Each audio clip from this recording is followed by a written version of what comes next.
The year is 2100 and society had advanced significantly. Research aimed at increasing human life expectancy had reached new heights. This sparked a wave of enthusiasts in physical activities. In this context, a virtual reality game called God's Domain was launched, utilizing players' real-life movements. Its popularity caused the company's stock to skyrocket. By 2139, the game was already an integral part of people's lives. His account had been deleted. This fueled his anger, as he didn't know the reason behind such an act. Xin Feng was being forced to sign a termination contract without being informed beforehand. He had dedicated much of his life to elevating his guild, which also contributed to the company's growth. Because he had opposed Shadow's desire to merge with other guilds, he was discarded. To mitigate the fallout, they offer him $5 million and a grand mansion, which was supposed to make him happy and compliant. With no other option, Feng drowned himself in alcohol amidst the depression he was feeling. He had been discarded by them as if he were a beggar, someone without any worth. He wouldn't let this slide. He would do something, even if he had to start from scratch. At that moment, the alcohol hit him hard. He felt dizzy and no longer knew what had happened. His phone was ringing. It was Blackie, calling much earlier than usual.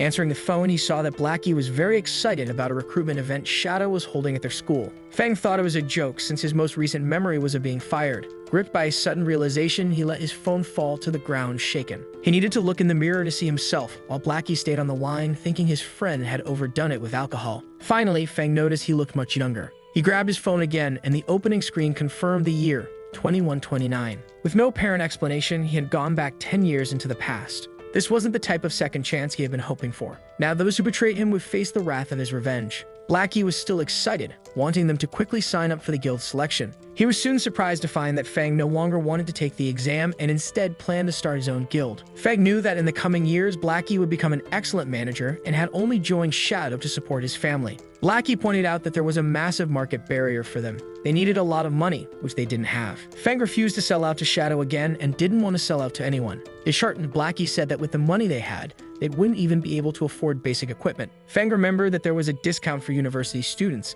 and that they could use the equipment to experience the game for 10 days. Blackie acknowledged that 10 days was a short time, but Feng assured him he would handle the financial side. To prepare, he bought some items from the market. In his room, he was properly equipped to start the game. Once again, he entered God's Domain for the first time. Feng was successfully connected to the game server. It had been so long since he had been there that he no longer remembered the details of the old login screen. From above him descended a creature from the sky, resembling a harpy. She was the game's navigation angel and introduced herself as Gabriel. She would show him the 4 main classes of the game, totaling 12 professions in all. He chose to be a swordsman, and just like the last time, named his character Yi Feng. Since he could customize his appearance, he did so only to avoid being recognized in the real world. In the kingdom of Starmoon, he decided to be born in White River, a city with growth potential and a bright future. This also allowed him to avoid conflict with major guilds. Once the city was chosen, he was immediately sent there. In another area, he realized he was in Redleaf, which was identical to his memories of it. There were other players in the city interacting with non-playable characters. New players were still figuring out what they could do in the game. Feng was considering how to allocate his 4 attribute points earned each time he leveled up. In his past life, physical damage players prioritized strength. However, he already knew that the best choice was to focus on agility from the beginning. His overall speed would improve, increasing his damage frequency, something that others wouldn't discover until much later. Blackie, a specialist in curses, was in Moonfall City. They were quite far apart, and Blackie was eager to level up. Feng said they have a plan, and they won't make money if they desperately level up. He revealed to him that there are unique quests, which made Blackie very excited. Feng walks to a different town. There are several suspicious-looking people in this place. That is a unique quest found in Redleaf. He invited Blackie to go there, but the boy didn't want to miss the chance to become stronger. Now he wants to know how Feng knows so much about the game. He assumed his friend must have met someone special, like someone who had already tested the beta platform. He asked Blackie to come to him quickly and said he would help him level up. Because they would do it much faster than regular players, Blackie was convinced. Approaching a wanderer, Feng asked if he needed help. The man asked for a piece of bread, saying he hadn't eaten for days. Feng said he couldn't help with that, but he could assist in other ways for the right price. Unique quests are only unlocked after the correct dialogue is performed. The man asked him to help kill the mayor of Redleaf Town. A system screen popped up. The player needed to confirm that they accepted the quest. Feng knew there was no option to decline. Inside the town hall, several players were waiting to talk to the mayor. Mayor Cross was level 15 and had formidable attributes. Feng knew that at his current level, not even 100 players like him could achieve victory. But he had done it before, so he threw the apple he was eating at the mayor. Now his favorability with that character had dropped to hostile levels. The mayor leaped at the player, determined to kill him, but Feng knew the only one to perish there would be the mayor. 15 minutes earlier, he had been preparing to execute the quest. Right in front of him must be the town hall. The line to receive beginner quests from the mayor was already huge, and Feng apologized for what he was about to do next. While thinking, a player told him to go to the back of the line if he didn't want to get lynched. Feng said he wasn't there to take quests and advised the player to look for quests elsewhere, as staying there was a waste of time. But the player knew people left the town hall with accepted quests and thought he was being deceived. Feng said hunting monsters outside the town was more useful for leveling up. But the competition outside was already huge, and he intended to take a collection quest, which was less dangerous. Feng mentioned that areas with fewer monsters weren't sought after because the monsters took time to respawn and he would hunt solo. The player got excited about the tip. Feng charged 20 coins for the tip, and the player remembered beginners started the game with only 10 coins. Feng said he could pay 10 coins now and the rest once he confirmed the tip was true. The player decided to trust him. Finally, he had the money needed to buy the weapon he would use against the mayor. He bought 10 tomatoes, each costing 1 copper coin, an impressive expense for beginners. 2 girls who saw that started laughing, thinking whoever bought the tomatoes must be a fool who had never played the game before. The line at the town hall kept growing. The mayor continued his work of assigning quests. Feng walked calmly, entering the place. He threw the first tomato at the mayor. After that, he began calling him bald, obese, and stinky, saying he didn't deserve to be the town's mayor.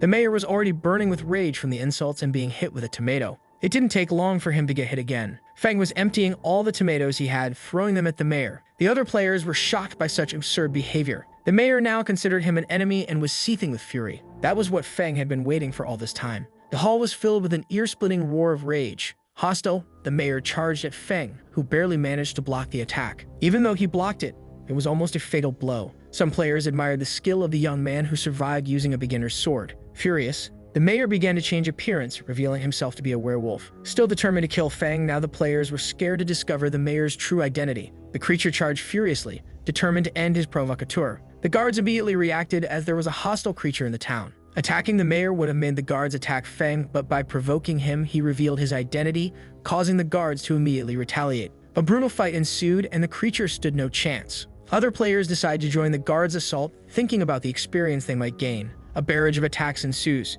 The creature continues to be overwhelmed by the players and guards, until finally the fatal strike is delivered. With the creature's death, they were left wondering why it hadn't dropped any items, nor had they received any experience for the feat. The only one who could explain it was the player who threw the tomatoes, but Feng was no longer there carrying the mayor's seal with him. The man was joyful as his long-awaited wish had finally been fulfilled. With the mission completed, he handed Feng an item as a reward. Feng was surprised by the volume of the reward upon completing the mission and thought it might be because he had done it while at level 0. Now it remains to be seen what treasure he will receive upon opening that box. An intense blue flash emerges as the box is opened. He received a gravity ring. For 30 seconds, it makes the body light as a feather, and it recharges in 5 minutes. Feng was very happy to receive an item like that so early in the game. With the extra attributes, he decided to increase his agility even further. He is now so agile he resembles an assassin. He also improved his mastery of one-handed blades. Knowing he needs to get stronger, he headed to the Goblin Challenge to receive a skill book. That arena is tough, as stepping onto it reduces attributes to 10 points.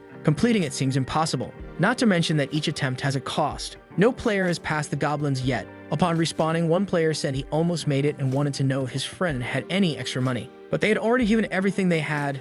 There was nothing left now. Heartpiercer will be a formidable player in the future, an excellent assassin, but it seems his game start was miserable. He soon notices Feng nearby. He introduced himself as a squad leader from the Assassin League. He asked to borrow 5 copper coins, promising to pay 20 back the next day. Feng agreed to lend him the money, and the player thought he had intimidated Feng by mentioning his affiliation with the Assassin League. But to his surprise, Feng demanded 50 copper coins as repayment. The player's subordinates were angered by the audacity of the rookie. Even so, he agreed to the loan terms. Feng added him as a friend so he could collect the debt the next day. He walked away cheerful, happy to have made such an easy profit. The subordinates wondered if they were really going to repay the debt. They suggested just canceling the agreement, but the man refused to let his name be tarnished over a debt. He was very close to completing the challenge and believed today would be the day he succeeded. His subordinates cheered him on, albeit reluctantly. They went back to the challenge once more. There they noticed that the one who had lent them the coins was also there to take on the challenge. They didn't expect the rookie to accomplish anything, especially since the goblins' attack pattern changes at the last moment.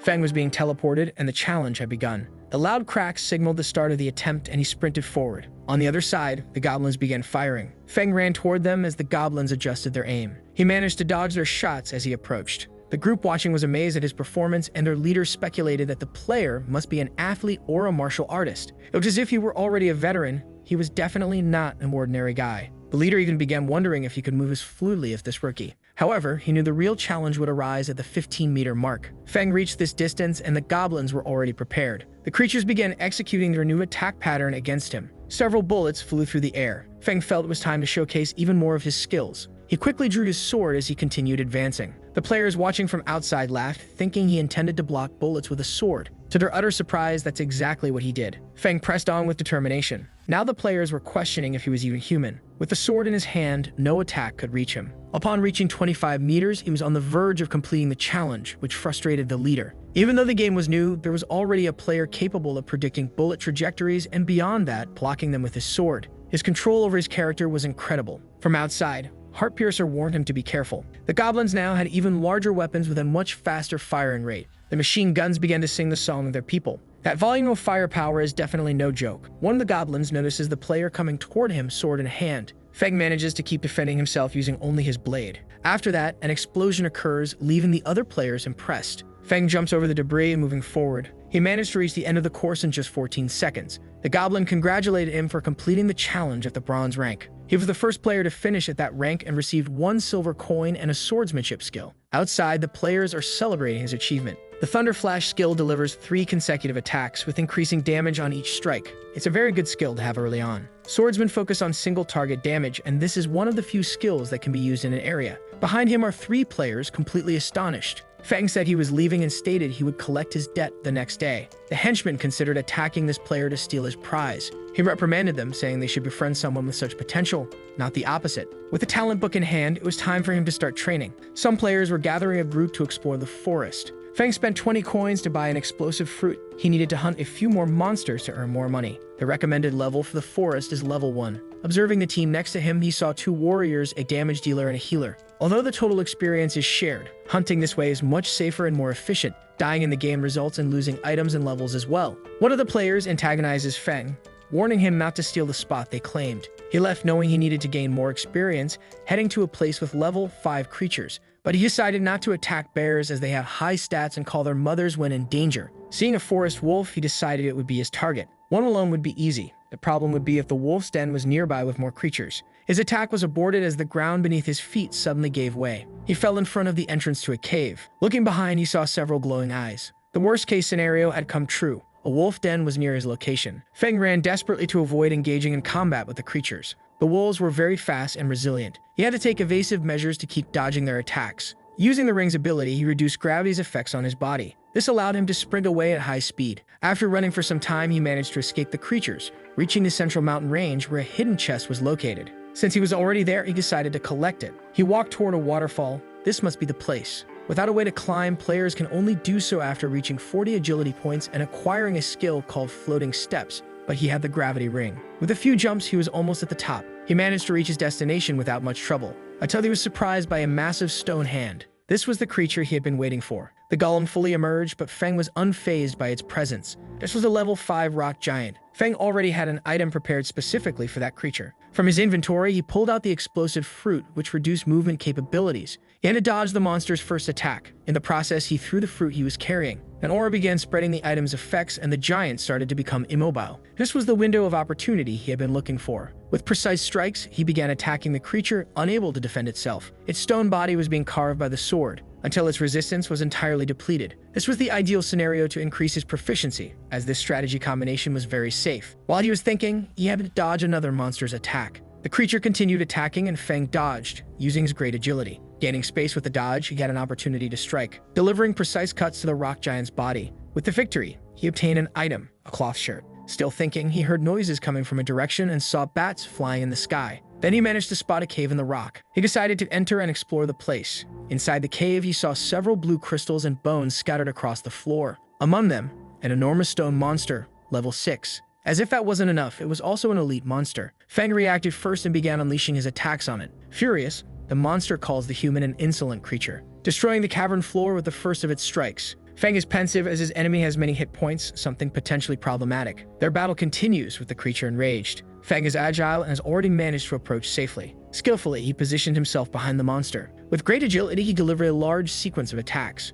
However, each strike dealt minimal damage, and soon he had to dodge again to avoid being hit by the monster. Feng needed to gain distance to remain safe. He had been careless. Elite monsters recover 2% of their health every 5 seconds. His normal attacks were useless against that. His only solution was to use the newly learned skill to defeat the creature. He managed to position himself on one of the stone arms, striking more blows and realizing that this time his plan was working. Furious, the monster unleashed a wave of energy around it. Leaping to an impressive height, it aimed to shatter its aggressor. Attacking with devastating force, Feng hadn't expected the dungeon boss to use its strongest attack so soon. The shockwave scattered rocks, but Feng managed to cut through them with his sword. Amidst the destruction, he found a place to hide. The monster stood at the epicenter of the dust cloud. That attack had apparently left it fatigued, significantly reducing its attack, defense, and regeneration. Another window of opportunity had opened for him. The monster continued attacking, but not with the same intensity. Feng managed to approach and strike one of the creature's eyes, jumping off its face as it writhed in pain. More blade strikes followed. It fell to the ground, turning its attention to one of its legs. The monster collapsed to the floor, forced to support itself with its hands. It attempted to recover its energy once more, standing up and releasing a powerful roar. Feng saw that the monster had disappeared. He didn't know where it had gone until he realized it was behind him, blocking a direct attack at the last moment. The force of the impact sent him flying against the cavern's stone wall. Feng tried to recover while spitting a bit of blood. With almost no health left, he decided to stake everything on his next attack. He advanced using the Gravity Rings ability, unleashing thunderous flash as he got close enough, slicing the monster into several pieces of stone. This created the opportunity to deliver a final strike, completely piercing the creature with his charge, leaving a massive void in the chest of the monstrosity. Feng began to recover, noticing his shield had been dropped. His luck was incredible. Besides the equipment, there was a skill book parry which allows the player to block a frontal attack. Finding it useful, he immediately learned the skill. Now he could start climbing the mountain. The enormous rock wall before him was no longer an obstacle, landing softly on the ground. Reaching the top of the mountain, he realized something was wrong. The fog had never been so thick there. He knew about a treasure chest, but didn't expect there to be a hidden quest as well. Though he had read on forums about unguided quests, he remembered that such quests disappear once completed. He didn't expect to find one. He decided to explore the area, knowing that if he died, he would respawn in the city. He entered one of the houses and began inspecting it. After searching, he hadn't found anything in the place. There was no one there, and figuring things out on his own would take a long time. He climbs the rooftop to observe the village from above. From there, he noticed something. Now there was less fog, and he spotted a magic tower in the town. That must be where the quest was directing him. Inside, he was greeted by a mage who told him this was the Sky City. A renowned city in the game, it disappeared during the Third War of the Gods. It wasn't supposed to be there. The mage said he could make Feng stronger, provided he accepted his test, and Feng agreed. The mage explained there were difficulty levels, and Feng immediately chose the hardest one. He had nothing to lose. The mage admired his determination and was impressed. The challenge was to kill at least 500 monsters of the same level within 4 hours. Outside, warrior specters began to appear. The creatures started running toward the magic tower, and the quest had begun. The monster army advanced.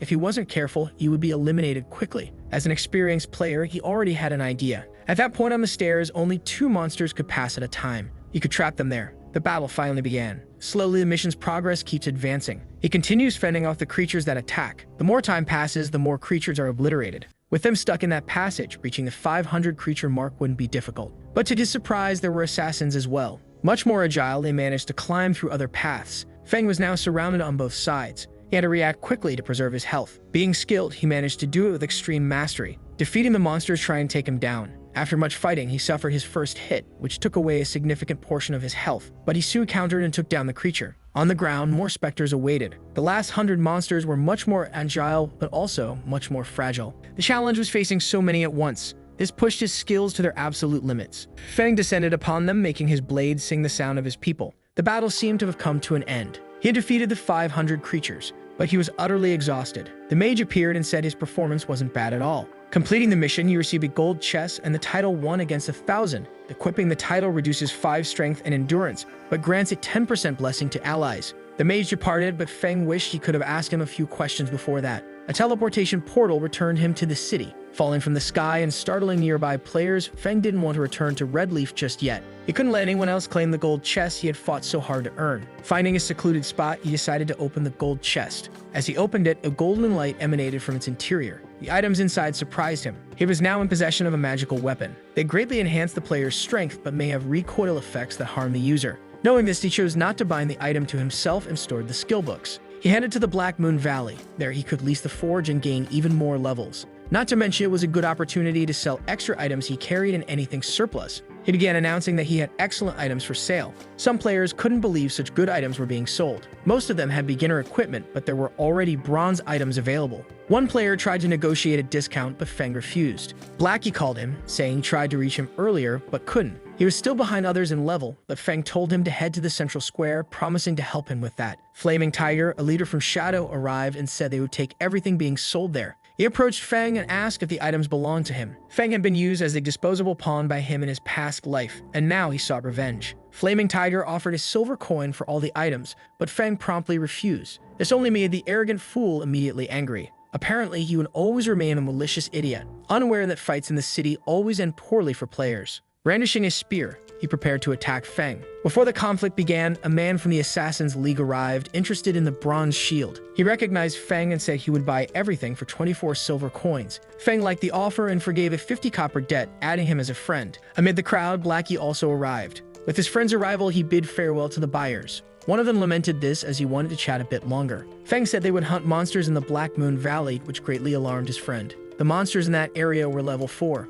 He wished they would go somewhere safer first. Flaming Tiger didn't want to let this go unnoticed and was preparing an ambush. In the company of his friend, they headed to the Black Moon Valley. His friend was worried about the strength of the monsters there. Then he remembered he knew a player who tested the beta version of the game. It had only been 10 hours since the game's launch. There weren't many level 2 players. Feng had only achieved this because of privileged information. After hearing this, his friend became much more excited about the promising future. However, his friend's reaction still wasn't what he had expected. He was overly confident. They were being watched, and this observer began to suspect something was off with them heading to such a dangerous monster area. He planned to use this opportunity for his own benefit. Behind a rock, he called his friend to see the monsters he had found. In front of them was a level 2 snow fox, a very cunning monster. This made him happy because blue-named monsters are rare and elite. Moving into combat, he asked his friend to deal damage from a distance while he handled the rest. Assuming he was hiding behind the fox, ready to deliver a stealth attack. His first attack hit its mark, dealing 32 points of damage to the creature. But it wasn't enough to take down the fox, which now entered attack mode. The small damage dealt proved that the creature was far tougher than he had expected. The creature lunged at him, ready to deliver a fatal strike. Using his sword, he managed to avoid being caught in its jaws. That brief interaction caused him to lose 49 health points, confirming the fox was also very strong. On the other side, Blackie was impressed by the battle, thinking his friend wouldn't survive. It was then that Feng ordered his friend to start attacking the fox as well. A little more determined, Blackie launched one of his attacks, hitting the creature directly. Even though he had put all his points into intelligence, his magical damage was insignificant. Feng motivated him, saying not to be afraid. He would distract the creature and Blackie just needed to keep attacking. With this strategy, Blackie was able to attack repeatedly from a safe distance. Meanwhile, Feng held the front line, enduring the fox attacks. With his powerful melee attacks, he managed to survive and avoid the more dangerous strikes. The assassin watching them still believed they were useless trash, thinking he wouldn't need to intervene. The fox still had half its health, while Feng was already very tired and worn out. With the little strength he had left, he defended against another attack from the fox. His power was enough to cause his sword's durability to start dropping rapidly. Blackie was panicking, certain his friend was truly going to die this time. Feng needed to preserve his sword or it would break. Dodging, he managed to knee the creature. This repelled the monster's attack and pushed it away from him. But he knew that if things continued like this, he would end up as fox food. It was time to use the skills he had acquired. Skillfully, he jumped onto the fox and opened a bottle he carried, drinking it completely. The tonic caused any enemies in front of him to lose 2 levels. With this, the fox dropped to level 0. Now was his chance to turn the tide of the fight. Determined, he charged at the creature, executing several strikes as he passed it. The barrage of attacks was extremely effective, obliterating the fox. Blackie wanted to know what kind of tonic he had drunk as his friend suddenly became much stronger. Feng, an experienced player, knew the fight wasn't over yet. He needed just one more attack to finish the battle for good. This time, his sword was ready to pierce the creature's flesh. At the last moment, he realized he was being attacked by another player. He immediately created distance to see who had surprised him. The player was named Silent Wolf, who complimented Feng on dodging his stealth attack. Feng immediately recognized him as a member of his former guild, realizing that not much had changed. On the other side, the fox was extremely weakened. As a last resort, it began to channel energy into its body. This was the monster's gigantification ability. Its attack, speed, and health increased by 20%. The fox immediately focused on Feng, who had been attacking from the start. Blackie was deeply worried for his friend, knowing the assassin wanted to use this as an opportunity. As Silent Wolf advanced for the attack, he warned Feng never to provoke Shadow again. Feng was fully aware of the assassin's approach. As the assassin advanced from one flank, Feng had to deal with the fox in front of him. With skill, he redirected the creature's attack toward the assassin. Now the fox's jaws were heading straight for the clown. Silent Wolf drew his dagger to defend himself, completely terrified.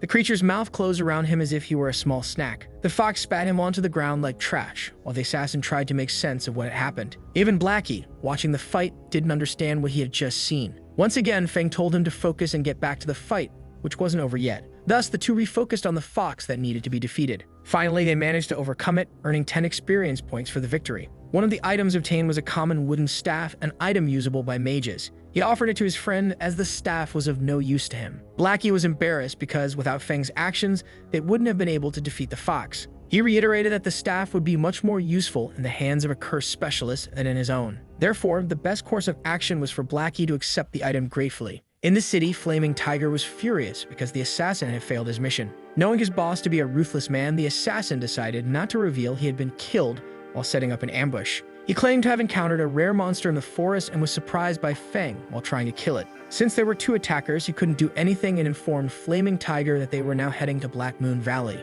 The mention of a rare elite monster left Flaming Tiger excited. Now he and his henchmen would head straight to that location to encounter the rare monster. Enraged, he was determined to make them regret what had happened. Inside a house, a blacksmith was working tirelessly. They had been there for over half an hour. Blackie mentioned being bored, but Feng insisted it was the only way to activate the quest. 10 more minutes passed before the blacksmith noticed their interest in forging. Feng told him that his interest in forging began in childhood. With that, he accepted a hidden quest requiring the delivery of 100 ore pieces. The Crimson Star Mine was a place full of level 4 monsters. Feng used a smoke bomb to help them infiltrate the area unnoticed. The bomb hit the ground and started releasing its smoke. Calmly, he asked his friend to attack the monsters. This order filled Blackie with fear, but as he was still level 0, he decided to obey. Immediately, he launched an attack at one of them. The attack was strong enough to pierce the chest of one of the creatures. Despite the attack, the creature remained alive, losing only 21 health points. Furious, it looked toward the source of the attack, leaving Blackie terrified. Feng reassured him, explaining that the creature's vision was limited by the smoke bomb and these specific ones had poor eyesight.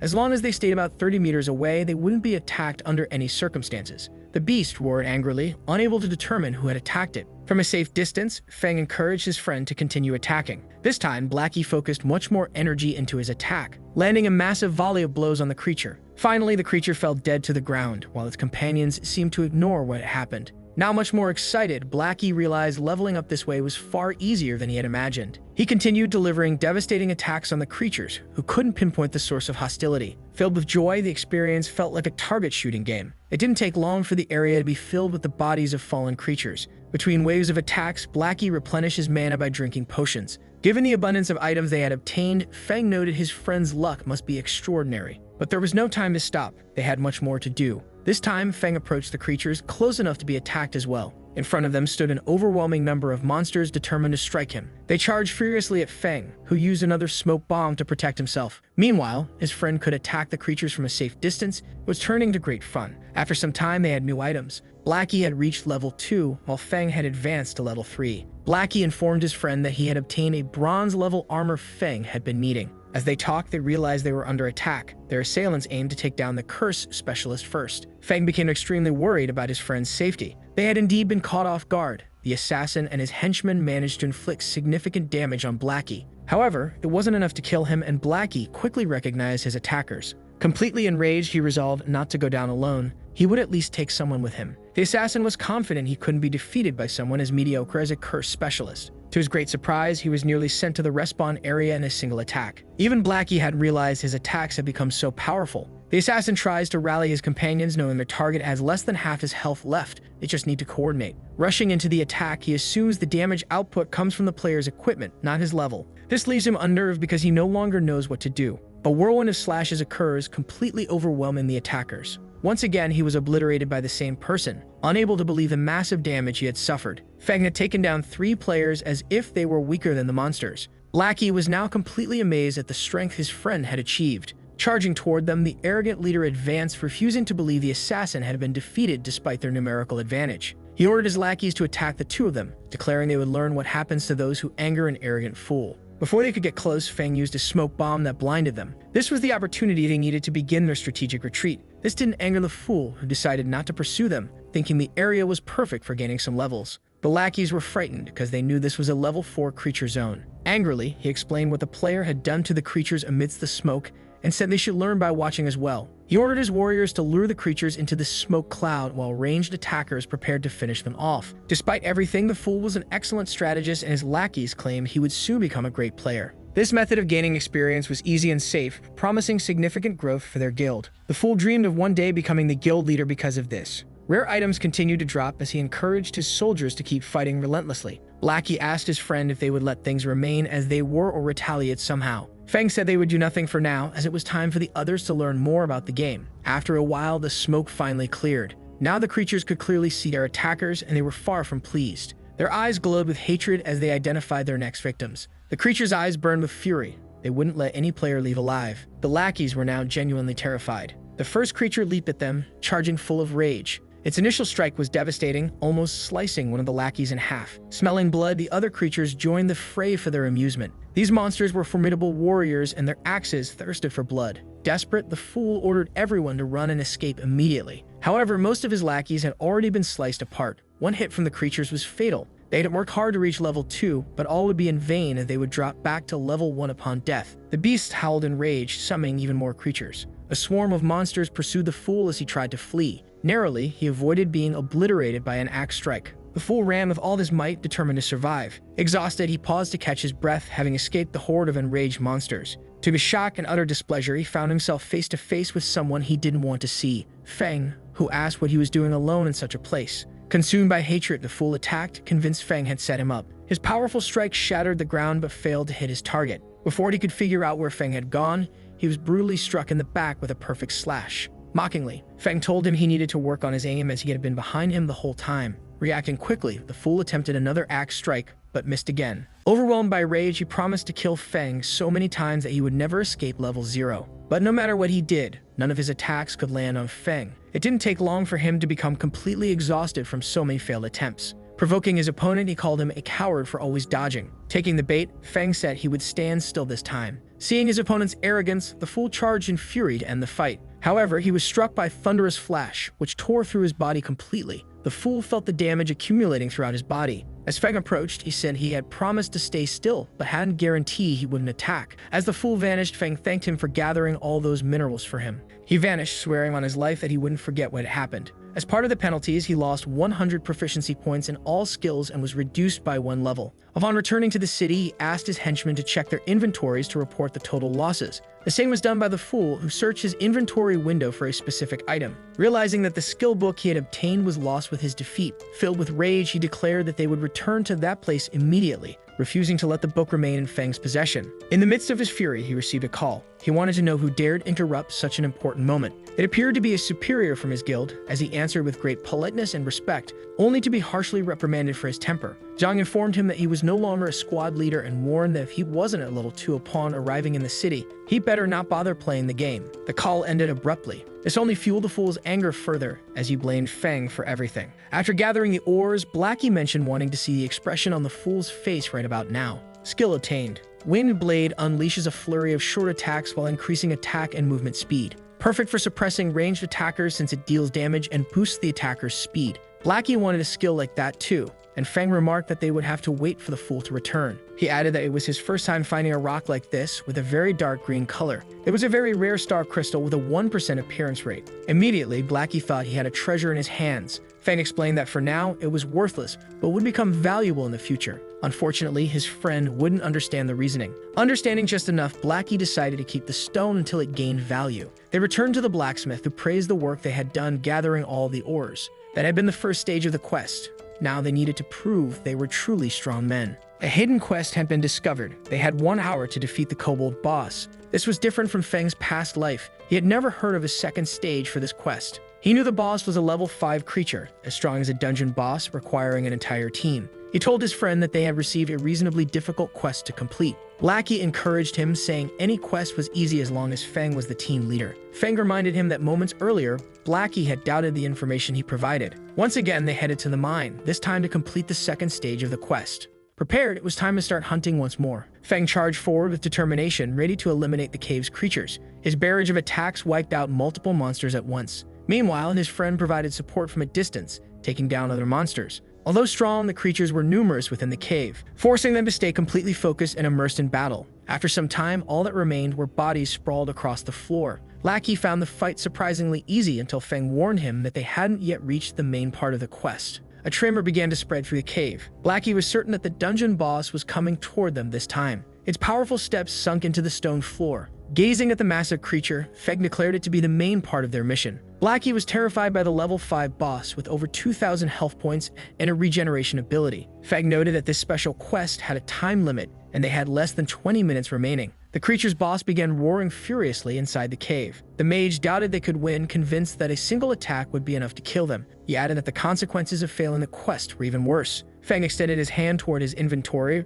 retrieving an item he had prepared for such an occasion. Faced with this challenge, he had no choice but to give it his all. Legend had it that one day, surrounded by countless enemies, the god of war drew his weapon and defeated them all, becoming renowned for his deeds. Feng also remembered those who had become slaves to their weapons due to their rebound effects. The system asked if he wanted to bind himself to the blade. This was a very delicate choice. If even brats could manipulate such a weapon, then surely as someone reincarnated, he wouldn't fail to do so. The system warned that this bond was irreversible and that all consequences would be the player's responsibility. After the assimilation, a dragon made of shadows emerged on the battlefield. The system announced that the binding to the magical weapon, an abyssal blade, had been successfully completed. Upon doing so, his level was reset to 0. Blackie couldn't understand why that happened, thinking it was a glitch. Feng reassured him, saying he was now much stronger than ever before. In addition to being powerful, the blade ignores 5 levels of monsters, deals double damage, and curses its enemies. The kobold boss began roaring, seemingly empowering its minions. Emboldened, the creatures charged at the 2 players. Feng told his friend to hide in a safe spot while he handled the situation, and Blackie eagerly accepted the suggestion.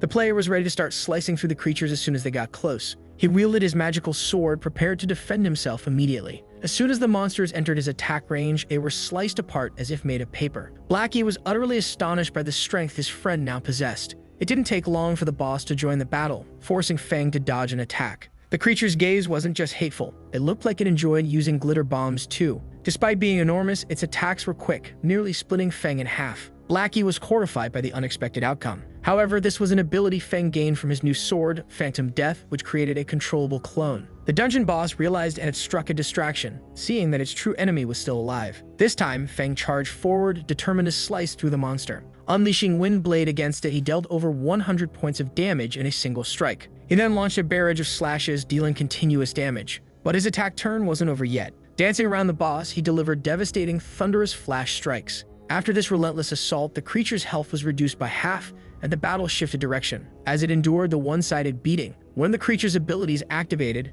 doubling its attack power. Feng was confident that unless the creature had gotten faster, the increase in attack power would be completely irrelevant. The strikes proved to be far more devastating. Feng needed to be cautious. One hit could mean the end for him. The boss used its secret glitter powder, doubling its attack speed. This was definitely not good for Feng. Oblivious to the danger, his friend executed an almost ineffective attack. He did this out of concern for Feng, realizing that his strongest attack was equivalent to one of Feng's basic strikes. The creature's eyes burned with rage, eager to repay the damage with interest rates worthy of a loan shark. Seeing the creature change targets after that attack, Feng ordered Blackie to flee immediately. But the fool tripped over the ground. He thought this would be the first time he'd die in the game, decapitated by a giant axe, until he decided to open his eyes and saw several chains in the cavern. The creature had been restrained. This was the abyssal bond. It halved the creature's defense and immobilized it for 3 seconds. With an incredibly narrow margin for error, Feng had saved his friend's life. However, the creature had now freed itself from its restraints. Feng approached the creature's face again, its eyes wide with glitter-induced madness. At close range, the player prepared to use his wind blade. He executed a massive strike against the creature's face. This was Blackie's cue to leave, knowing he couldn't contribute to this fight. Despite the devastating attacks, the monster was still alive. Feng had to dodge one of its axe strikes, which would have been fatal to him. Even as it suffered severe damage, the dungeon boss continued fighting fiercely. Through successive dodges, Feng managed to gain a bit more distance. The monster prepared to use its most powerful attack, reminiscent of Saya Nappa's signature move, a concentrated energy ball from its mouth. From the ball emerged countless creatures. They began scuttling across the cavern floor toward Feng. He quickly realized this was the boss's strategy to buy time. His only choice was to use a risky skill, but he didn't know how long he could control so many blades with his current power. Given the gravity of the situation, he didn't have time to think about it. He had to take the risk. The beasts charged furiously, ready to turn him into a quick snack. Before they could get close, they were swiftly cut into several pieces. As expected, it was extremely difficult for Feng to control those new swords. He directed all of them toward his enemy. The blades struck the creature's flesh, causing small explosions. The monster writhed in agony as its health dropped to critical levels. Feng needed just one more attack to end the battle once and for all. However, before he could execute it, he felt a deep pain coursing through his entire body. The blades he had summoned shattered and ceased to exist. Due to his limited physical power, his body was now paralyzed. If it dropped to zero, he would be forcibly removed from the game and unable to return for some time. Blackie, watching from a distance, grew worried about his friend's condition. Seeing that the boss was still alive, he urged Feng not to push himself too hard, as time was short and the risk of failure was too great. The thought of giving up reminded Feng of his past life. He had worked tirelessly, only to be discarded as if he were worthless. Inexplicably, he had been sent back 10 years in time. He didn't know if it was a blessing or a curse. What he did know was that he wouldn't give up in a moment like this. Determined to rewrite the course of his destiny, he stepped forward firmly. Using the ring's abilities, which reduced gravity's effects, he leaped toward the creature with all his power. He and his clone prepared to deliver the final blow. The creature's eyes widened, fully aware of what was happening. It was taken by surprise when precise strikes hit its eyes. Afterward, it was subjected to a barrage of powerful attacks. With his eyes rendered useless, the creature struck wildly in desperation. Feng expertly utilized his clone, coordinating with it like a team. Using the clone as a springboard, he closed the distance to the creature. This time, a dark aura began to envelop the tip of his sword. The wind blade penetrated the creature with destructive force. Finally, he had defeated it, earning experience and completing the hidden quest. Blackie lamented in the corner of the cave, feeling he hadn't contributed at all. After the battle, he admitted that what Feng had done was truly incredible. One of the items they obtained was a rare book specifically for curse specialists. Blackie's luck was extraordinary. He still didn't know how his luck would serve him, given that he hadn't helped during the battles. He wanted to learn from his friend how to become a better player so he could feel more useful. He assumed he should allocate all his attribute points to intelligence. To his surprise, Feng promptly corrected him. This left Blackie with a significant doubt. Feng reminded him that just minutes earlier, the giant axe had almost split him in two. Indeed, it had been his first near-death experience in the game. Feng stated that without his intervention, Blackie would have already respawned in the city center. He explained that if Blackie had more agility, he could not only evade attacks but also cast spells more quickly. Among the various items they had obtained was a robe that could be very useful for him. Additionally, he should keep the skill book, which was very rare. It taught Evil Whip, a skill that dealt damage over time while immobilizing the target. The skill was very powerful, causing Blackie's eyes to light up like stars. Feng emphasized that the skill had a 3-second cast time, so Blackie needed to plan his target's positioning in advance. Having received several items, Blackie now wore much stronger armor. The same was true for Feng, who was now well equipped. Returning to the blacksmith, Feng could finally inherit his forging skills. He received the title Forge Genius. For every successfully forged item, he would gain 2 proficiency points. Blackie, upon realizing it was only 2 points, felt the skill wouldn't be very useful. Feng warned him not to underestimate those numbers. With 1,000 points, he would become an intermediate apprentice. As a genius, his progress would be significantly accelerated. Blackie asked if his friend could forge an item for him, but it would require both a blueprint and materials. In the Deadly Forest, they could obtain bronze equipment blueprints highly coveted by beginner players. As they left, Feng asked Blackie to follow him into the forest. The blacksmith then noticed the peculiar sword at Feng's waist. Before they left, the blacksmith asked them to wait a moment. He inquired if it was truly a magical weapon, and if it was what he suspected, said it was steeped in a curse. He warned that the curse might already be affecting Feng's body.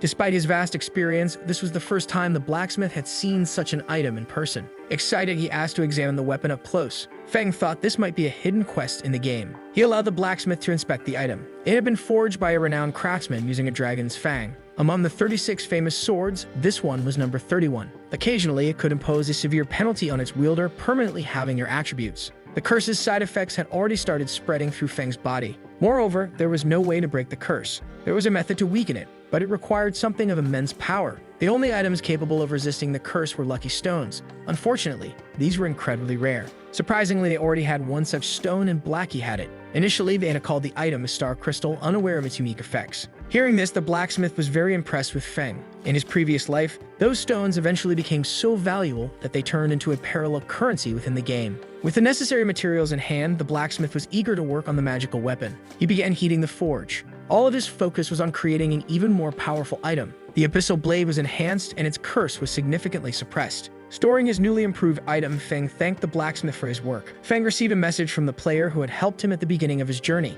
Grateful, the player wanted to repay the favor and offered more tips in exchange for items useful for their profession. Feng informed Blackie that they had been invited to a dungeon in the Deadly Forest. Blackie thought they didn't need to join others. However, for this specific dungeon, they required a minimum number of players, which would also increase their chances of success. At the portal, several players were forming groups to enter the deadly forest. Feng soon met the player he had helped earlier, who once again thanked him for the hunting spot tip. That player had reached level 2 very quickly, unlike his friends who had to work much harder. With Feng's guidance, they expected to clear the dungeon quickly. However, his friends seemed unconvinced of Feng's efficiency. They grew even more irritated when they discovered he was still at level 1. One of them began to question whether waiting for a level 1 specialist had been worth it. Trying to act tough, one player asked Feng if he thought they were fools. Another began to berate him, saying it was unacceptable to still be at level 1 after the servers had been open for so long. The mage called Feng audacious for attempting to give orders to others despite being so mediocre. Feng and Blackie decided to leave the group, a move that was praised by the warrior.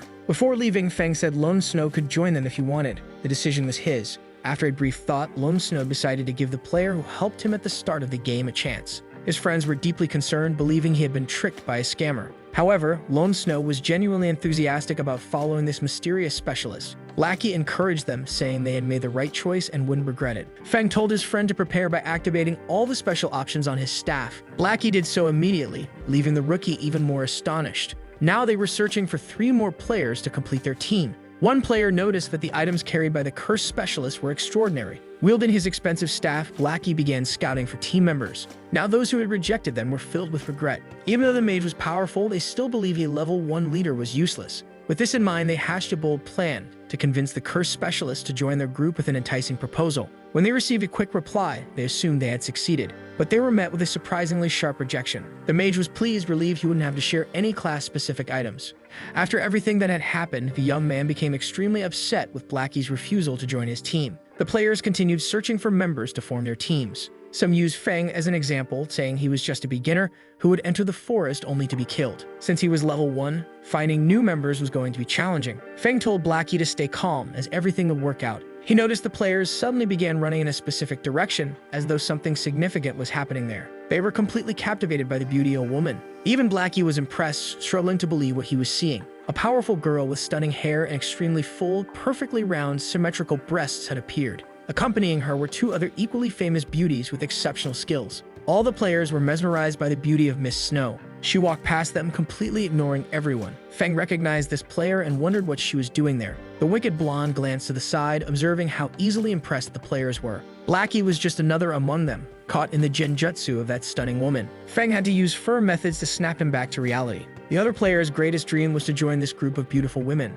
The powerful blonde declared that none of them were even remotely decent enough to be useful for the task. A very effeminate young man thought he had a chance with them and used all his charm to approach. But his strategy failed quickly, as even his friends, who should have helped, were too clueless to act. The wicked blonde demanded they leave immediately, or she would burn them to the bone. The other players were now even more impressed by her strength, desperate to become her followers. However, the wicked blonde ordered them to leave immediately, calling them a waste of time. After that, she scared off every single player in the area. Blackie observed everything and was extremely frightened by the wicked blonde's behavior. In Feng's past life, she was known as the Flame Witch. One day, she was harassed by a guild leader. Overnight, she wiped out all 10,000 of his members, killing the leader repeatedly until he dropped to level 0. The powerful girl noticed that Feng was the only one among the guys who completely ignored her. The blonde wanted to know who she was staring at. She revealed that Feng was very peculiar. Now the wicked blonde was curious about who this person was. She couldn't believe Miss Snow could be interested in a level 1 player. She assumed he was merely pretending to be uninterested to grab their attention, a typical tactic among men. Even so, Gentle Snow decided to approach this young man. She wanted to know if he truly had the courage to enter the deadly forest at level 1. Feng stated that if he was looking for teammates, it was because he was capable. He asked if she was interested in joining his team, which infuriated the wicked blonde. Gentle Snow noted that Feng's companion had several bronze items, indicating they had some level of talent, not to mention the unusual hilt of the sword Feng carried. To the blonde, it was just junk, but Gentle Snow suspected there was a purpose to its appearance. The wicked blonde demanded to know how he knew the strategy to complete the deadly forest, as this dungeon had never been cleared. Feng claimed he had met someone who tested the beta version, a claim Gentle Snow doubted. To the blonde, he was lying blatantly, but Feng insisted it was up to her whether to believe him, explaining that the real danger of the forest was getting lost inside. Newbies would be wiped out before even encountering their first monster. Unable to find the exit, players would resort to suicide to escape. Other players were startled by this story, wondering if it was true. Pointing to people who had just returned, Feng said they could confirm the information firsthand. Gentle Snow was intrigued, although her companion insisted it must be a lie. Now, Gentle Snow was inclined to cooperate with him to overcome the dungeon. Turning to her companions, she announced they would form a team with them. The mage blushed as she seemed to be interested in the peculiar young man. The wicked blonde, however, couldn't bring herself to trust him. Convinced he must have hidden motives, Gentle Snow assured her that everything would become clear once they entered the dungeon. The players observing the interaction were stunned to see those beauties choose a team. Blackie was even more impressed with his friend's skill, managing to get those gorgeous women to join them. Even another player seemed pleased now that they had a full team. Prepared, they stood before the portal, ready to enter the deadly forest. Feng was the first to cross the dimensional portal. It didn't take long for everyone to step into the forest. The system notified them that the death penalty here was increased, but so were the rewards and the chance of finding rare items. This only made the blonde even angrier, realizing the team leader had chosen Hell Mode difficulty. Even Blackie grew concerned about his friend's choice. The hostile blonde threatened that if this turned out to be trouble for them, Feng would pay for it. Feng tried to reassure the group, saying he wouldn't make a choice he wasn't confident in. Another player asked which direction they should take. Feng explained that the map showed many twists and crossroads, so they should stick close to him to avoid getting lost. Leading the way, he said this was the path they needed to take. The mage was still hesitant to trust him, but Gentle Snow agreed to follow for now. With that, the group began their journey deeper into the forest. Shadow only obtained the map of the forest after sending hundreds of players to explore it. There were 36 paths in total, but only 3 led to the first boss. Feng already knew this and was determined to clear the dungeon. The blonde remained skeptical of the path, while Gentle Snow remarked that, so far, they had avoided all the monsters. A group of creatures began patrolling the intersection they had just passed. If they had been slower, they would have had to fight. The blonde argued there were only a few creatures and that they shouldn't be afraid. Feng pointed out that those creatures didn't drop valuable items, so fighting them would be a waste of time. With some disdain toward him, the blonde and the other player didn't want to show how weak their attacks were. Blackie predicted that the area ahead would be where they faced the dungeon's first boss. As soon as they entered the clearing, he was surprised to find no creatures present. However, a sudden tremor in the ground left everyone tense. Feng instructed everyone to prepare as the first boss was coming. A mysterious creature emerged from the ground. It landed before them, a meg rabbit, ferocious and far more dangerous than it looked. The rabbit displayed its massive, sharp claws to the players. Though its appearance wasn't particularly menacing, it fed exclusively on human flesh. Another player was stunned that the first creature they encountered was the boss. Feng remarked that this was better, as the other monsters didn't have good drops. Gentle Snow appeared ready, her sword in hand. Feng asked her to serve as the tank for this battle, while the others would focus on distracting the creature. The mage didn't seem to understand the concept. The tank's role, Feng explained, was to draw the creature's attention. This allowed the other players to attack without becoming targets themselves. The tank needed to have a lot of health points. Otherwise, they could be taken down in a single hit. Feng assured them he would provide further instructions during the fight. For now, they needed to focus on the battle. Impulsively, one player charged in without any strategy. Feng wondered why there was such a rush, especially since the mage hadn't even cast blessings yet. Unfortunately, the warrior couldn't cancel his skill mid-charge. As Feng tried to stop him, he tripped over a rock. Even the creature seemed confused by what it was witnessing. Regardless, it saw this as an excellent opportunity to eliminate one of its enemies. The player was now terrified, convinced he was about to die. But Blackie wouldn't let that happen, quickly casting his own enchantments. The monster was now completely immobilized by roots emerging from the ground. Grateful for being saved, the warrior thanked Blackie. With the creature restrained, he had an opportunity to attack without retaliation. He lunged forward with a direct headbutt, but the rabbit proved far tougher than the player. This brief interaction caused the player to lose significantly more health than the creature. The hostile blonde was astonished at the warrior's lack of intelligence, likening him to a cannonball. Meanwhile, the mage began casting supportive spells to aid in the fight. She restored the health points the warrior had lost due to his reckless attack. The vines restraining the rabbit were reaching their limit. The creature began breaking free, and Blackie admitted that was as much as he could do. Determined to redeem himself, the warrior prepared for another attack. This time, he managed to unleash a barrage of slashes. He and the monster engaged in close combat. Feng noticed that Gentle Snow's movements were very deliberate, showcasing her technical skill. Now the players were able to launch an effective offensive against the creature. The wicked blonde ordered everyone to step aside as she prepared to cast a powerful spell. The warrior narrowly avoided being obliterated by friendly fire. The creature was hit by the attack, losing some health in the process. This made the blonde very pleased, realizing that her attack had been the most powerful so far. Even so, the creature showed no signs of fatigue or exhaustion. It had entered a frenzy state, increasing its attack power and speed by 30%. Gentle Snow assumed the monster's attention had turned to the player who had dealt that damage. Immediately, the wicked blonde began to worry, because an enraged human flesh-eating rabbit was now hyper-focused on her presence. Dealing too much damage in a single attack had produced a very risky result for her. With the creature's increased speed, the monster closed the distance to the blonde very quickly, but it failed in its attack as Feng intercepted it with his strike. The blonde squinted her eyes to shield herself from the flying debris. Even though it had gotten close to her, the rabbit had already shifted its focus. Feng warned the others that the boss's increased damage was dangerous. Since he was the most agile in the team, he would take responsibility for distracting it. The blonde couldn't argue with the strategy as it kept her safe. However, General Snow was very concerned about the risk Feng was taking with this plan. The rabbit's increased speed made it a challenge even for Feng. After taking a hit and blocking an attack, Feng needed to recover his stance. But he had almost no time to do so, as the rabbit's relentless attack was back on him in an instant. Getting close enough, the creature used its special attack, Lethal Claws. Waves of cutting energy surged toward the player. Feng's agility proved useful, allowing him to block the attack with relative ease. While defending himself, the creature had returned to the ground. It launched another devastating attack toward the player. The rabbit began spinning on its axis like a drill, destroying everything in its path. Feng knew he couldn't take this attack head-on. He did his best to evade it, but eventually had to block the attack using his magical sword.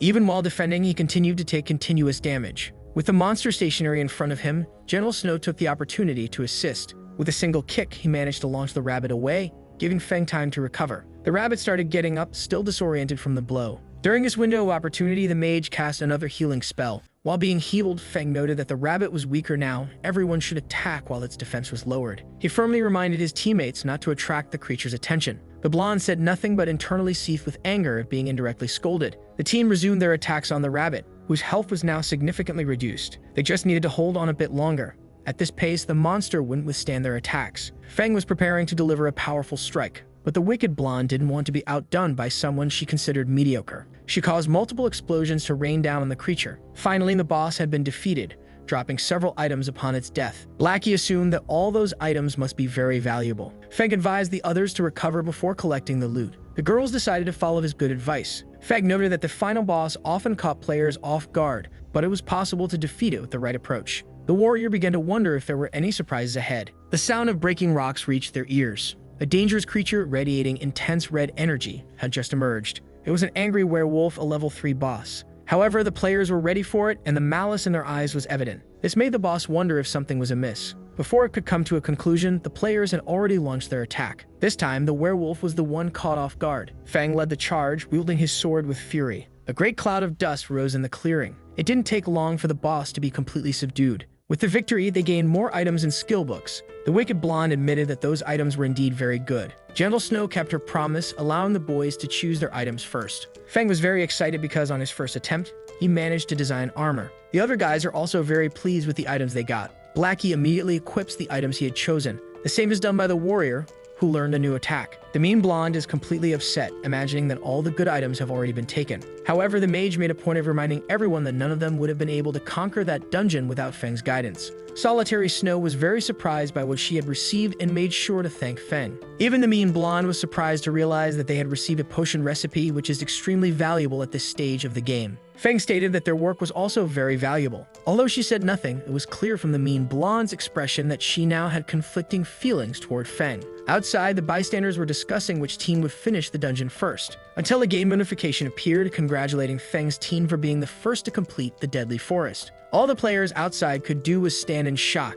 The portal began to open and Feng's team emerged from it. Some players noticed that everyone had new equipment. Solitary Snow wanted to know if Feng would like to join her guild Ouroboros, but Feng declined. She respected his decision but told him that in 3 days they would embark on an unexplored 20-player dungeon expedition. She wanted to know if they would like to join. Feng warned that to enter that dungeon, the Dark Moon, players needed to be at level 5. Perhaps she wouldn't be able to gather 20 people. Hearing this, Solitary Snow smiled as she knew her guild's capabilities. This was the largest guild among the dozens of virtual games out there. Early on, major conglomerates had invested in God's domain. Everyone wanted to stake their claim in the game. Solitary Snow asked to be added as a friend so she could notify him when the time came. Feng said he would participate, provided he could have priority over swordsman items and designs. The mean blonde said he lacked any humility. Blackie was very impressed that his friend had received a friend request from such a beauty. Other players recognized the guys as those who had accompanied the beauties into the dungeon. Now they were filled with the most genuine hatred. Blackie and the warrior started getting nervous about this gratuitous hostility. Without a second thought, Feng ordered them to start running away from the area. Despite everything, the players wanted to know how they managed to avoid the traps and complete the dungeon. The portal opened, it led to the Black Moon Valley. The recommended level was 4. The warrior wanted to know why there weren't more players there. Feng said the others were focused on the deadly forest. Few would dare venture there. A running player approached them asking to be added to their team. Feng noticed the name was familiar. It was Tyrant Bear, a guardian knight from the kingdom of Starmoon. Almost out of breath, he was happy to have found someone. His journey had started turbulently, even being expelled from some mediocre teams. Eventually, he managed to join the Radiant Stars Guild, becoming very famous. Feng knew that recruiting this player now would make his future much easier. The guy said he had been killing some creatures but hadn't encountered any players. He was glad to have found a team to join. Blackie wanted to know if he had really been killing creatures alone. The guy said it was only possible thanks to his ability to endure a lot of damage. What impressed the other two was not just his high defense but also his survivability. The warrior told Feng that a tank like this player would be very reliable in his role.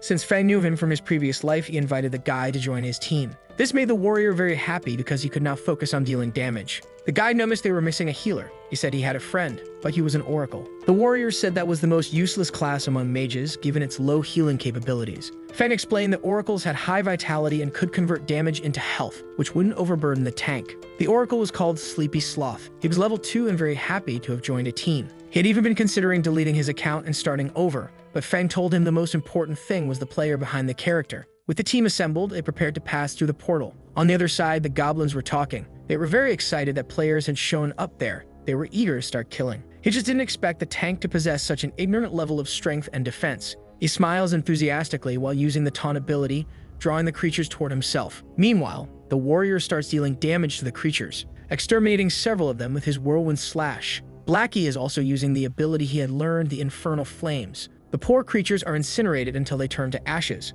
A rapid barrage of slashes is unleashed. Feng passes through the creatures without them even noticing him. Blackie is very happy, assuming this dungeon is way too easy. Some creatures are fleeing in fear. The tank is impressed with the amount of ore they managed to obtain, as it's worth a lot of money here. Suddenly, the sky turns dark, which piques his curiosity. A massive metal golem joins the battlefield. The oracle is scared, not understanding why a boss appeared in that place. A sudden event has been triggered in the game. That boss is level 5 and ignores 95% of all incoming damage. Blackie asks the leader what the plan is for this situation, but Feng is paralyzed with fear. He immediately orders everyone to flee that place as it is extremely dangerous. They need to reach the dungeon entrance, which is beyond the creature's patrol area. In his past life, he had encountered it as well. He was accompanied by excellent players and believed they could defeat the creature. The excitement stemmed from the fact that rarely enemies often drop unique items. However, their attempt ended in complete failure. They were easily defeated, with no chance of victory. The monster noticed the players were trying to flee. This caused it to start firing its weapons in their direction. The projectiles narrowly missed them in a dangerous manner. Blackie begins to feel quite apprehensive. He decides to attack as well since he can do so from a distance, just like the creature. Even though he hits it, his attack deals only 1 point of damage. This makes him realize just how impressive the boss's defense is. Feng warns about the monster's defense and suggests that if they are going to use mana, it's better to focus on slow and control abilities. Following the guidance, he turns to restrain the boss. This time, he uses the Sinister Whip, pinning the creature to the ground. Meanwhile, the players increase their distance from the creature. However, that attack begins to deal much more damage than expected. Feng, observing this, starts to suspect that the boss must have some sort of weakness to plant-based attacks. Knowing this, he orders everyone to stop and shares his discovery. It's time for them to retaliate. The strategy is simple. They will stretch the fight as long as possible. Blackie will be in charge of the attack, while the others serve as distractions. The warrior is very enthusiastic about this plan, charging at the boss full of determination. However, his most powerful attack is incapable of dealing more than 1 point of damage. Unexpectedly, the flurry of strikes manages to stun the creature. With the boss distracted, Blackie uses the Sinister Whip once again. The boss's health is decreasing steadily. To avoid being defeated, it quickly frees itself from its binds. It just didn't expect that another player was already above its head. The tank uses a Divine Strike, which deals significant physical damage and draws the enemy's attention to the attacker. The golem reacts by attacking the player, who manages to defend himself with his shield. Even though he blocks, he loses half of his health in that brief interaction. Once again, the mage uses the Sinister Whip to restrain the creature. The tank flees desperately, begging to be healed, as another hit would be fatal. The oracle does the best he can, but his healing ability is too slow. Feng moves to the front line to shift the creature's focus and let the tank recover safely. He manages to bind the boss with the Abyssal Tether, attacking the creature with Thunderous Flash, delivering several strikes that cannot be blocked. Inside the golem, the creature imagines that these players must have a very strong death wish. To escape the boss, Feng uses the ring's gravity control ability. He climbs the cliff while dodging the attacks. Gaining enough distance, he resumes attacking with his slashes. But he doesn't aim at the creature. He targets the cliff, causing boulders to fall. The rocks hit the monster, dealing significant damage. It is now trapped under the stones with its health greatly compromised. A small compartment opens. The goblin abandons the golem and mockingly begins to bid farewell to the players. They are furious that the creature is planning to flee the battlefield. Feng is consumed by the shadows of his cursed sword. He doesn't want to let the monster escape. Intelligent monsters like this one are far too rare. This opportunity cannot be missed. But the swords he had summoned were aimed at it. The creature, terrified, managed to dodge the attack by mere centimeters, continuing its desperate escape. Unfortunately, the creature succeeded in fleeing. Feng was now impressed because with a game notification, he discovered that it was Arcus Maddox, a very famous Grandmaster engineer in the game universe. In 3 years, he would create the Sky Fortress and later the Gnome Empire. He hadn't expected to encounter one of the game's final bosses in that place. The Oracle said there was only a small chest inside the robot. Upon opening it, they found a treasure map, a satisfying reward for the effort they had put in. He told his team that after this, no strong creatures would appear. They had an excellent opportunity to level up. Walking away from his team, he said he would go collect the treasure. Centuries ago, a powerful alchemist created the Philosopher's Stone, capable of transmuting elements and reviving the dead. To access it, one must have Arcus Maddox's chest. He went to Crimson Lake. The recommended level for this area is 10. Feng dived in anyway because he was determined. At the bottom of the lake, he encountered a massive creature. By using the Gravity Ring's abilities, he managed to move quickly underwater, gaining enough distance to stay safe. Facing an underwater gorge, he found something even more dangerous. The Philosopher's Stone lay along that path, but level 10 mermen were formidable guards. Determined not to fight, he used his clone to distract the creatures. Immediately, the monsters began chasing the clone, leaving the path clear for Feng to continue his exploration. He entered the cave and found a large iron gate. The key he had collected needed to be used there. He inserted the item into the designated slot. The iron gate opened, emanating large circles of energy. This was the portal Feng needed to pass through. He finally managed to enter the Sun Temple. There was no recommended level for this place, which was highly dangerous. In front of him stood 2 enormous statues clad in armor. Feng patiently climbed the stairs toward the treasure. He came across a small chest that was guarded within the cave.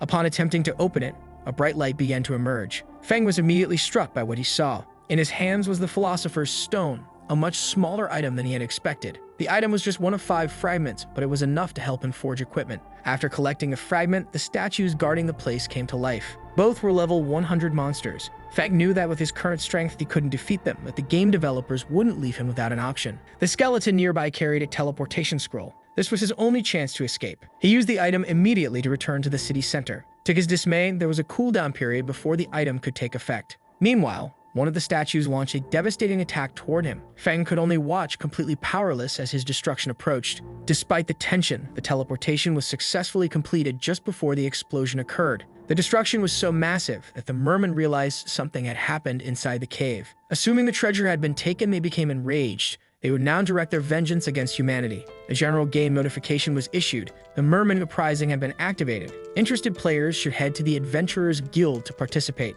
Players were very excited about the possibility of obtaining rare items from this event. The mean blonde wanted to know who was behind this mission. Gentle Snow said they didn't even need to guess because Feng was certainly responsible for it. The mean blonde knew that Crimson Lake was a level 10 area. Apparently, not even a place like that could stop Feng from achieving his goals. Growing increasingly suspicious, the mean blonde wanted to know what he was hiding from them. Feng sneezed, thinking someone must be talking about him somewhere. However, he acknowledged that he had only escaped alive by pure luck. Back in the city, he came across the auction house. This was where some players sold the materials they collected by defeating creatures. Feng intended to sell the items he no longer needed there. Immediately, some players were shocked because several high-quality items were now available for sale. With the Philosopher's Stone fragment, Feng could refine common items into rare ones, making his life easier. Shortly after registering the items, he began buying all the magic stones and essences available. The girl who had collected these items was very surprised by how quickly they sold. Another player, noticing the opportunity, ran to inform others to collect these stones because they were selling out very quickly.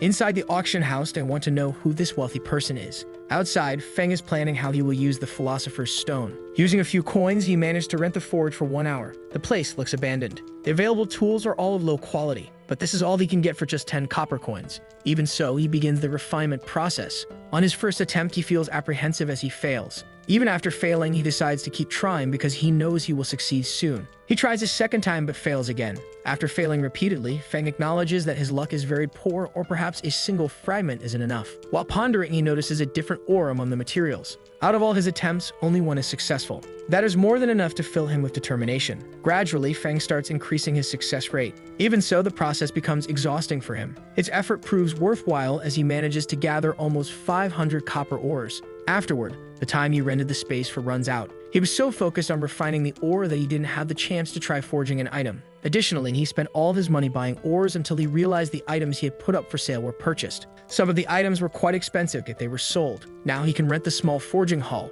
which is better equipped. For 2 silver coins, he can use the space for 2 hours. This space also has items that can assist in the forging process. This time, he is confident he will have much more success. Feng looks at his system window, contemplating what he can create. Full of enthusiasm, he is delighted with the start of his life as a blacksmith. Placing a piece of copper on the table, he begins to work, hammering it repeatedly. Eventually, he successfully creates armor. On his first attempt, the item even has an additional attribute. He is certain it will be highly coveted. Now he focuses on producing items, aiming to make as many as possible within the rented time. Time passes and his character grows tired. By the end, he not only gains 2 levels, but also creates 23 complete sets of armor ready to be sold. Players seeing those items for sale are excited about the quality of the materials. With a growing demand for them, Feng knows he will profit 4 silver coins from each set. The armor sets are selling very quickly. Browsing the shop, he sees very rare skill books available. He notices the player who listed them. It's one of the jerk's subordinates. They are trying to strengthen the guild at all costs. Feng knows those words are deceitful.